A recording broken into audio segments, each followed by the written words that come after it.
आज हम बात करेंगे एक ऐसी क्लिनिकल साइकोलॉजिस्ट के बारे में जिन्होंने थेरेपी की मुश्किल बातों को लाखों लोगों के लिए बिल्कुल आसान बना दिया। चलिए समझते हैं कि डॉक्टर जूली स्मिथ ने ये कैसे किया और उनकी इस टूल किट से हम सब क्या सीख सकते हैं। ये बस एक सवाल था, लेकिन सोचिए जरा, इसी एक सवाल ने एक मिशन को जन्म दिया कि दिमाग को समझने का जरूरी ज्ञान सिर्फ थेरेपी रूम्स तक ही क्यों बंद रहे, इसे पूरी दुनिया के साथ क्यों ना साझा किया जाए। और इस मिशन के लिए वो कहाँ गईं? किसी यूनिवर्सिटी में? नहीं, वो गईं एक ऐसी जगह जिसकी किसी ने उम्मीद नहीं की थी, टिकटॉक। और वहां लाखों लोग पहले से ही अच्छी और भरोसेमंद मेंटल हेल्थ सलाह का इंतजार कर रहे थे।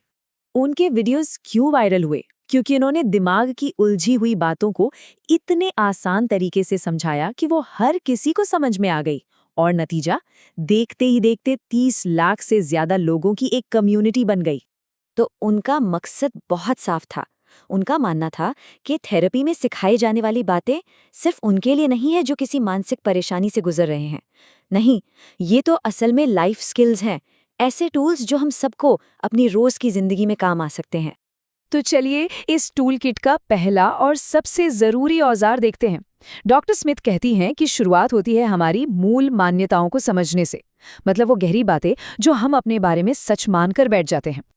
ये वो बातें हैं जो हमारे दिमाग में बहुत गहराई में छिपी होती हैं, अक्सर बचपन से ही।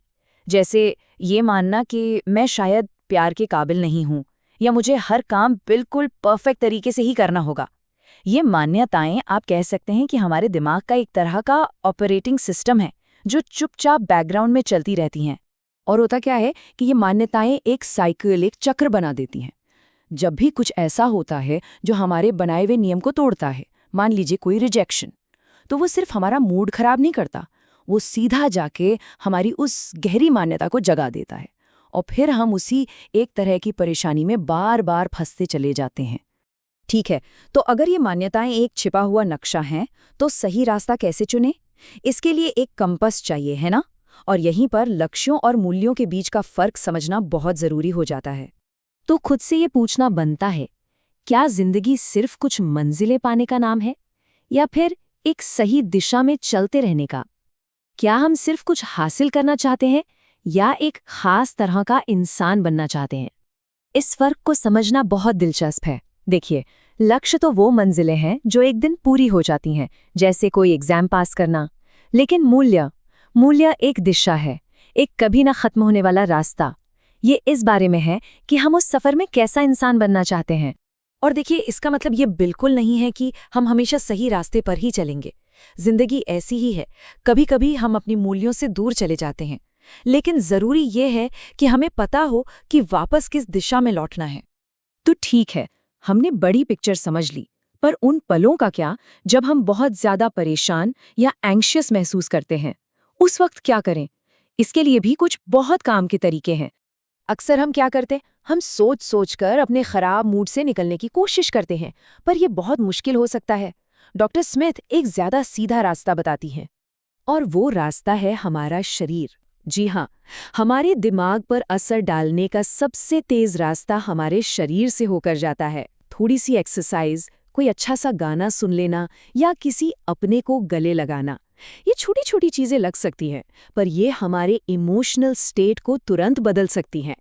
और खासतौर पे जब एंजाइटी या घबराहट बहुत ज़्यादा बढ़ जाए, तो एक बहुत ही सिंपल लेकिन पावरफुल ब्रीदिंग टेक्निक है जो हमारे शरीर के फाइट या फ्लाइट मोड को शांत कर सकती है। इसे कहते हैं बॉक्स ब्रीदिंग, मतलब अपनी सांस को एक बॉक्स की तरह 4 बराबर हिस्सों में बांट लेना।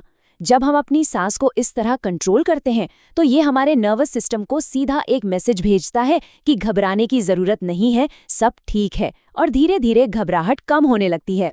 और इन सब तरीकों को एक साथ बांधता है एक आखिरी और शायद सबसे जरूरी आइडिया, कि असली लंबे समय तक टिकने वाला बदलाव असल में आता कैसे है।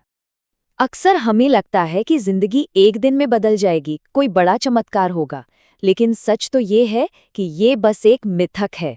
असल बदलाव जो टिकता है वो हमेशा धीरे धीरे एक एक कदम करके ही आता है। और हम अक्सर इस बात को बहुत कम आंकते हैं कि छोटे छोटे काम जो हम रोज करते हैं उनमें कितनी ताकत है। हर दिन अपने मूल्यों की तरफ एक छोटा सा कदम बढ़ाना, यही वो चीज है जो समय के साथ एक सार्थक जिंदगी बनाती है। तो इन सारी बातों का सार क्या है? एक लाइन में कहें तो ये कि हमारी भावनाएं जानकारी हैं, निर्देश नहीं। उन्हें अपना बॉस मत बनने दीजिए। वो तो बस एक मैसेंजर की तरह हैं जो कोई ज़रूरी खबर लेकर आई हैं। उन्हें सुनो, समझो, लेकिन ये ज़रूरी नहीं कि वो जो कहें वही करो। और जैसे ही हम इस तरह सोचना शुरू करते हैं, इमोशंस के साथ हमारा पूरा रिश्ता बदल जाता है। वो अब कोई दुश्मन नहीं रहते जिन्हें काबू में करना है, बल्कि वो सीखने और खुद को बेहतर बनाने का एक जरिया बन जाते हैं। तो सवाल ये है कि अगर हमारी भावनाएं सिर्फ जानकारी हैं, निर्देश नहीं, तो हमारी भावनाएं आज हमें क्या सिखाने की कोशिश कर रही हैं?